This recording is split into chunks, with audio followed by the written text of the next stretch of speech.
The studio lights were blinding, casting long shadows that flickered across the set.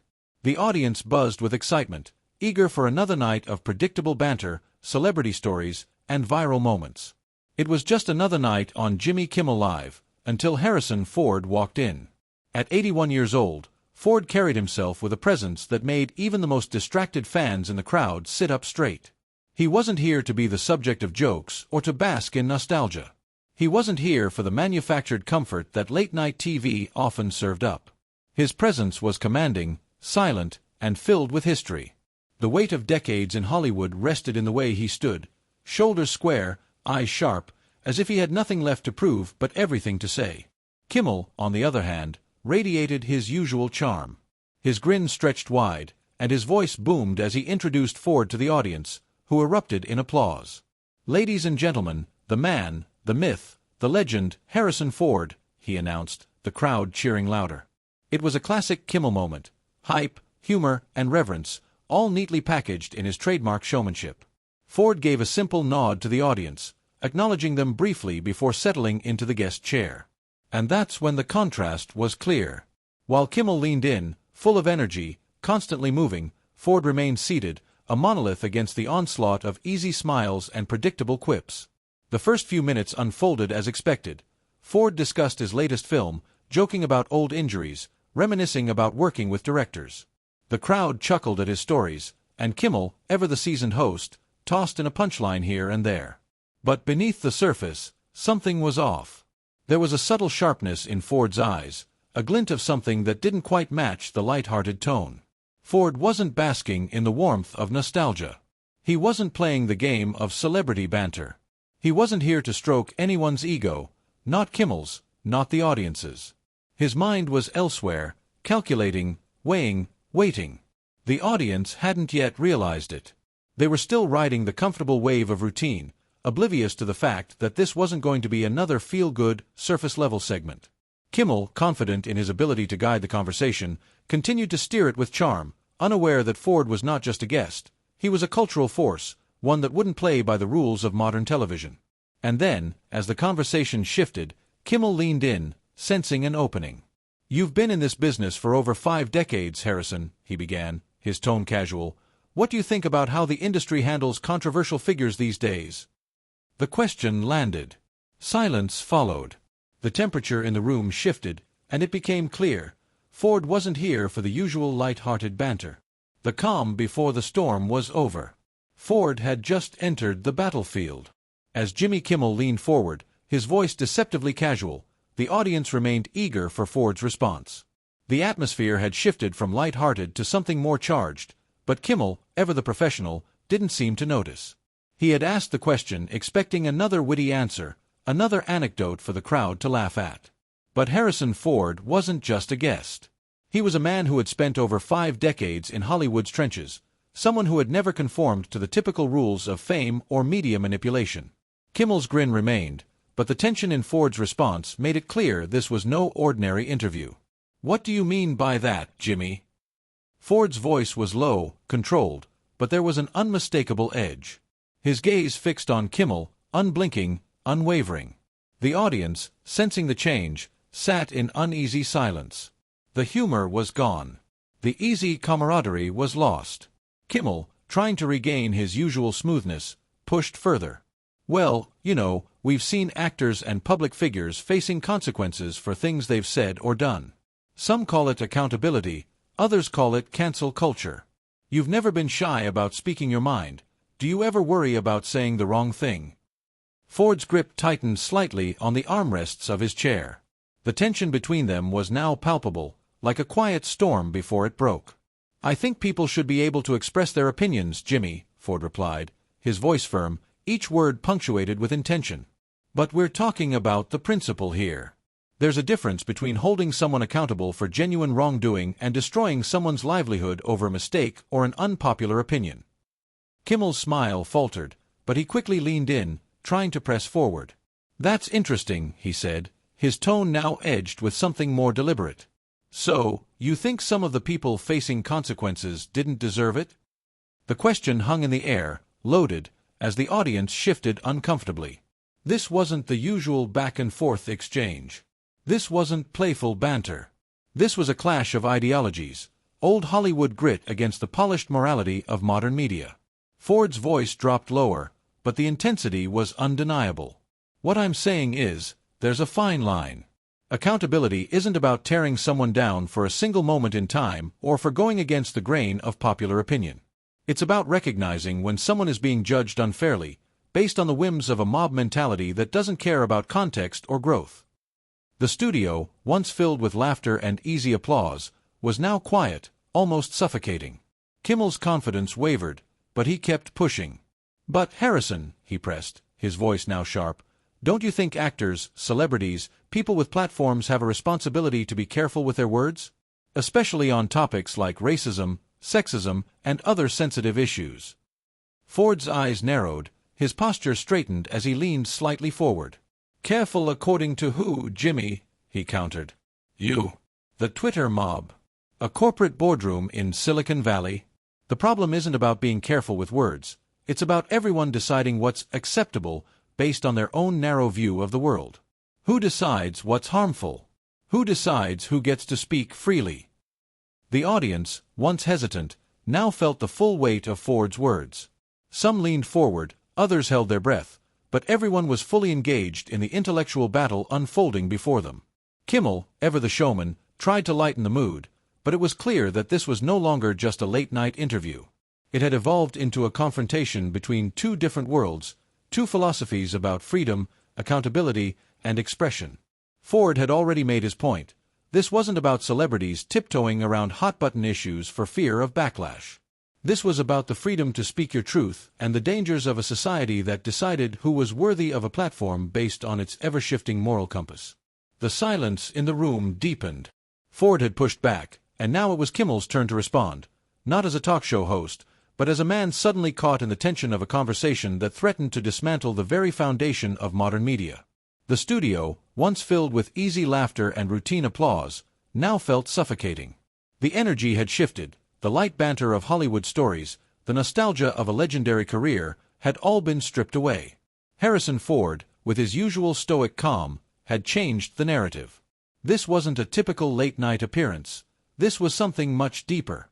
The line had been crossed. Jimmy Kimmel, still trying to regain some control over the interview, leaned forward, his voice sharp with a hint of impatience. "So, you're saying that cancel culture is just a bunch of noise? That people should be able to say whatever they want, no matter the consequences?" Ford's response was measured, deliberate, but it cut through the room like a blade. "I'm not saying people should say whatever they want without consequences. Accountability is important, Jimmy. But there's a difference between holding people accountable for real harm and using it as an excuse to destroy their lives for a mistake or an unpopular opinion. What's happening now is a witch hunt. It's not about accountability, it's about the mob getting its way. And that's not how we move forward as a society." The audience fell silent. There was no laughter, no applause, just a heavy, almost palpable tension in the air. Jimmy, usually quick with a quip or a comeback, was now on the back foot. Ford wasn't just answering questions, he was challenging the very culture that late-night TV had helped shape. The obsession with controversy, the need to create viral moments, and the constant scrutiny of public figures for anything deemed politically incorrect. Kimmel, sensing an opening, pushed again. "But Harrison, don't you think actors, celebrities, people with platforms, have a responsibility to be careful with what they say? Especially when it comes to things like race, gender, or politics?" Ford's eyes narrowed, his gaze unblinking as he met Kimmel's. The battle lines had been drawn. This was no longer an interview. It was a confrontation between two ideologies, two views of what freedom and responsibility in modern media really meant. "Careful according to who, Jimmy?" Ford shot back, his voice low but firm. "Who decides what's acceptable speech? You. The network. A group of people sitting in their ivory towers, deciding who gets a voice and who doesn't? The problem isn't the words people speak, it's the people who decide what words are allowed. And who gets to decide what's harmful? A mob online? Some corporate executive somewhere? Who gets to play moral judge?" Kimmel's grin faded. He was no longer in control of the conversation. The snarky, jovial tone that defined late-night banter was now replaced with genuine discomfort. The studio had become a battleground between two men with vastly different views on how the world should navigate its cultural conversations. Ford continued, his voice cutting through the silence. The moment we let a group of people decide what speech is acceptable is the moment we lose our freedom. The moment we let people be judged by their opinions, not by their actions, we lose what this country was built on. The audience, once unsure, now felt the weight of Ford's words. They were no longer passive viewers of a celebrity interview. They were witness to a clash of cultures, old Hollywood values of free expression and modern media's political correctness. Ford wasn't just challenging Kimmel, he was challenging everyone who used the power of their platform to silence others. Jimmy tried to regain his rhythm, but it was clear, Ford had taken the upper hand. The stage was set for a deeper battle, one that would go beyond just words. The real war was between authenticity and performative morality. And Ford was making sure everyone knew where he stood. The tension in the room was no longer subtle. It had thickened, become something almost palpable, the silence after Ford's words lingering like smoke in the air. Jimmy Kimmel, ever the master of controlling the room, was now fighting an entirely different battle, one he hadn't expected. This wasn't the playful banter he was accustomed to. This was a clash of ideologies. And for the first time in years, Kimmel wasn't the one steering the conversation. Ford's calm, measured responses weren't just answers, they were challenges. And Jimmy Kimmel, the king of late-night television, was realizing that his usual showmanship wasn't going to work here. The audience, sensing the shift, had stopped laughing and applauding.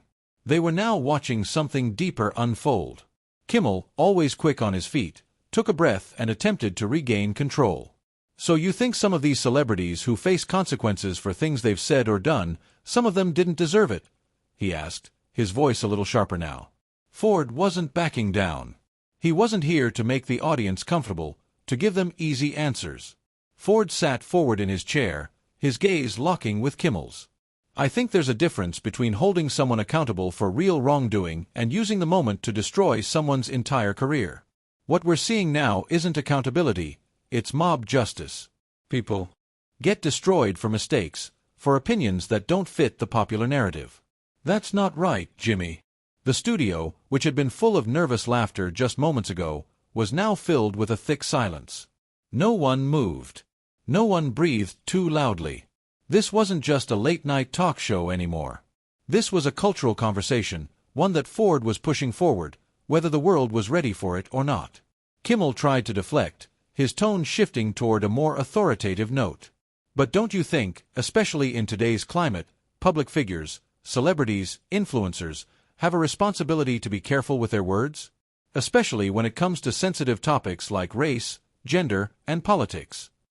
Ford's eyes didn't waver. He was steady, firm, and unyielding.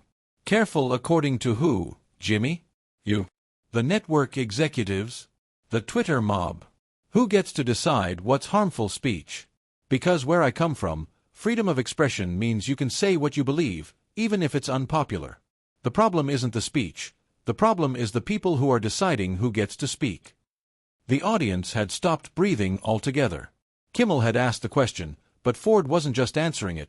He was deconstructing the entire premise of modern discourse. And for the first time, Kimmel seemed unsure. Ford's voice grew even firmer. The moment we start letting others decide what's acceptable speech, we lose what makes this country great. Freedom isn't about what's safe. It's about saying what you believe, even when it's uncomfortable. That's real accountability, not silencing people who disagree with the mob. Kimmel's usual grin was gone now, replaced by a stiff, forced smile. He had thought he could play Ford like he played other guests. He was wrong.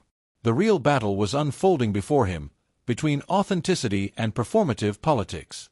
Ford had made it clear, he wasn't just there to promote a movie. He was there to speak his mind, and he was unapologetic. The studio lights felt hotter now, the air charged with a tension that wasn't going anywhere. Ford had called out the culture of silence, and Kimmel, despite his best efforts, had nothing left to say. The tension in the studio had reached a boiling point. The usual late-night charm that defined Jimmy Kimmel's show was gone, replaced by an atmosphere of raw, uncomfortable confrontation. Harrison Ford, unmoved, sat still, his eyes unwavering, his voice calm but powerful. He had drawn a line, and Kimmel, for the first time in his career, wasn't sure how to respond. The studio, once vibrant with laughter, had now become a battlefield of ideologies. Ford wasn't just an actor. He was a man who had built his entire career on resilience and honesty. And now, in the midst of this interview, Ford was calling out the very system that had elevated celebrities, only to tear them down when it suited the narrative. Kimmel, whose show thrived on the quick quip and viral moments, was suddenly out of his depth. As the audience shifted uneasily in their seats, Ford didn't flinch. He had made his point clear. Accountability wasn't about destroying people for the sake of political correctness. It was about protecting the freedom to speak your mind, even when it wasn't popular. But that wasn't the message Kimmel wanted to broadcast, and it became clear that this conversation wasn't going to end on a neat note. Kimmel, in a last-ditch attempt to regain control, pressed forward. "But Harrison, don't you think there are some things people should just not say?" His voice was strained now, edged with frustration. "I mean, some opinions are just plain harmful. Don't you think public figures have a responsibility?" Ford's expression remained unreadable. He sat back in his chair, his posture straight, every inch of him exuding the kind of quiet authority that comes from decades of hard-earned respect. "The real problem," he said slowly, his voice steady, "is that we've turned everything into a battle of who can shout the loudest.